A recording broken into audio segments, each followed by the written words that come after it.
Once more, we look at the topic, Simply Significant, how God shapes ordinary people for extraordinary purposes. As we've discussed this, we've talked about how God does so with patience, and He does so with preparation. If you've not seen those videos, I would encourage you to go back and take a look at them. They're well worth your time.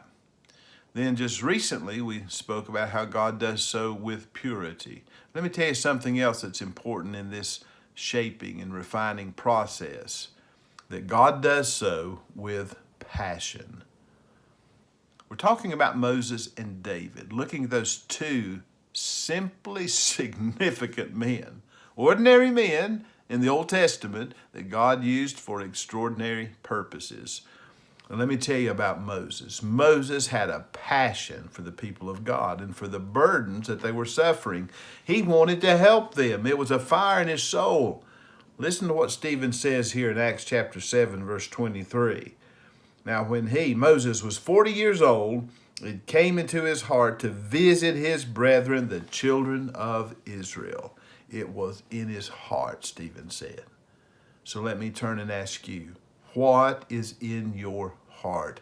What is the fire that is inside of you? Now, the devil will try to douse that fire. He certainly did so with Moses and with David. He did that with discouragement, and he'll try that on you. But he could not put the fire out. The fire remained, fueled by a passion for God and His glory and the good of His people. Just listen to these words in Acts 7, verses 30 through 34. And when 40 years had passed, now remember he was 40 when we read about what God had put in his heart. Now, 40 years later, he's 80. And yet it says, when those 40 years had passed, an angel of the Lord appeared to him in a flame of fire in a bush in the wilderness of Mount Sinai. When Moses saw it, he marveled at the sight, and as he drew near to observe, the voice of the Lord came to him, saying, I am the God of your fathers, the God of Abraham, the God of Isaac, and the God of Jacob. And Moses trembled and dared not to look. Then the Lord said to him, Take your sandals off your feet, for the place where you stand is holy ground. I have surely seen the oppression of my people who are in Egypt. I have heard their groaning, and have come down to deliver them. And now come, I will send you to Egypt. You know, as we have used the illustration of a potter shaping the clay, and God, of course, is the potter, and we are the human clay. Once that vessel has been shaped, it is put into an oven to fire it. And that's what makes it into a useful vessel. So let me ask you, how has God fired you? How does He fuel the passion that we have? We have to put wood on the fire. That's what's required. Do you know what I'm talking about? We've got to be in the Word. We've got to take this book, and we've got to read it, and we've got to meditate upon it, and we've got to apply those truths personally. What that does is that just fuels that fire in our soul. That gives us a strength for that passion that we have, the Word of God. It needs to be a daily time that you spend with Him. Not only spending time hearing from God, and that's the Word, but speaking to God, and that's prayer. God never uses a person apart from prayer. And prayer will fuel the passion in your heart for God's character, His name, His fame, His glory. And then, along with that, we need to gather with the church if we want that passion to be maintained and even strengthened. Just think about a fire. Now, if you take a coal and you extract it from the flames, pull it aside, while the fire may continue to burn, that coal will grow cold and the fire will go out. What's the point? We've got to stay in contact with others who are on fire. We've got to remain within that gathering of believers for accountability, and God uses that and works through that to keep that passion going. Something else that fuels the fire is when we actually share our faith.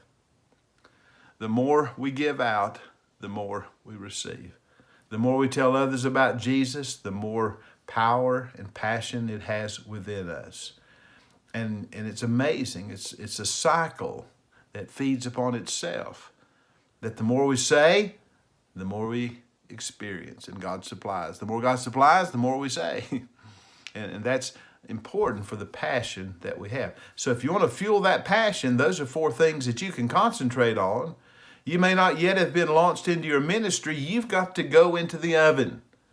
That oven where the fire burns is that study of the Word, spending time in prayer, gathering with the saints for worship, and that discipleship and accountability, and sharing your faith.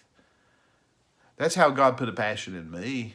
That's how He sustains it to this day. I'm not as young as I used to be. I mean, I'm getting ready to have a birthday, and I'm going to be 66. I've been at ministry for about 47 of those years, if you count time as a layman, before I actually entered into the preaching ministry. And during all that time, I may have had a few times that the fire began to dim a little bit, but not much. Because fueling that flame, God continued to generate that passion in me, and it makes so much difference. So, this is the burning bush of vision that Moses saw. It was the burning passion in his heart that David felt.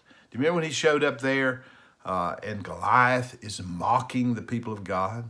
Here he is, just a young shepherd boy, and he's come to bring lunch to his brothers who are on the battlefield.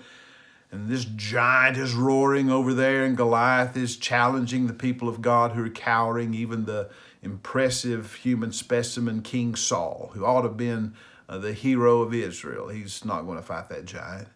But there was something inside of David. There was a passion for God's name. He could not stand to have the God of Israel mocked and the people of Israel to be living in fear, dominated by that tyrannical giant. So what does he do? That passion fueled him to action. So what has God put in your heart? God will put something in your heart like He did for Moses, like He did for David. I want to ask you, do you have a passion for ministry? Think about that. Are you fueling that passion?